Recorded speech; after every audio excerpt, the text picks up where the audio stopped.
All right, let's look at the attributes of our cubed root function. Remember, cubed root means our 3. So parent function is f of x equals the cubed root. Remember, cubed root is the one with the little 3, so that's where we're pulling out the trios instead of the pairs. So this function, let me show you on this graph,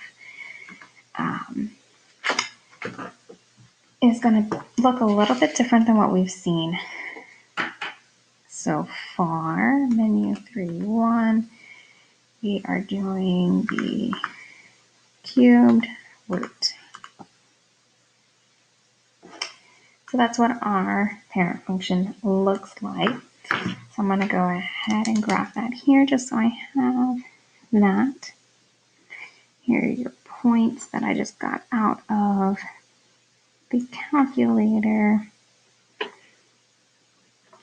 And it goes like that. All right, let's look at our attributes. Domain, well, it goes all on forever that way and on forever that way. So our domain is all real numbers. Range, since we got arrows at both ends, again, all real numbers. Where does it cross the x-axis? Again, that's at 0, 0. Where is it crossing the y-axis? 0, 0. Our parent functions, these are generally our attributes. But let's look at if it's not our parent function.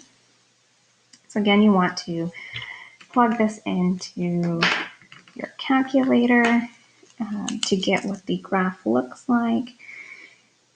And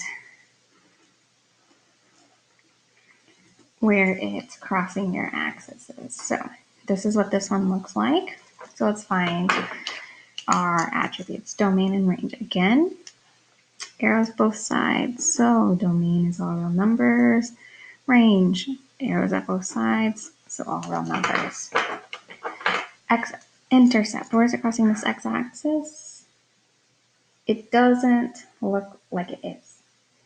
But since this goes on and on and on and on and on forever, it slowly goes down, and it eventually will cross at negative 26, 0. So again, this is why you need to graph it in your calculator or an online graphing calculator so that you can see that eventually it will hit your x-axis. Your y-intercept is at 0, 2. Okay, another example. We've got negative cubed root of x minus 1 plus 3. And that one is the opposite of this one. So we just took this one and kind of flipped it. Let's look at domain. Oh, arrows go in both directions, all real numbers again.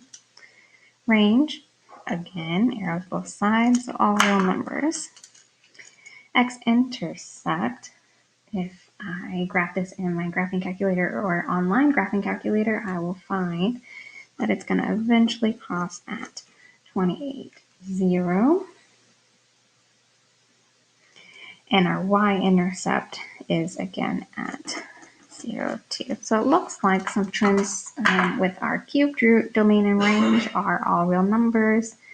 And then we can use our graphs to find the x and y intercepts.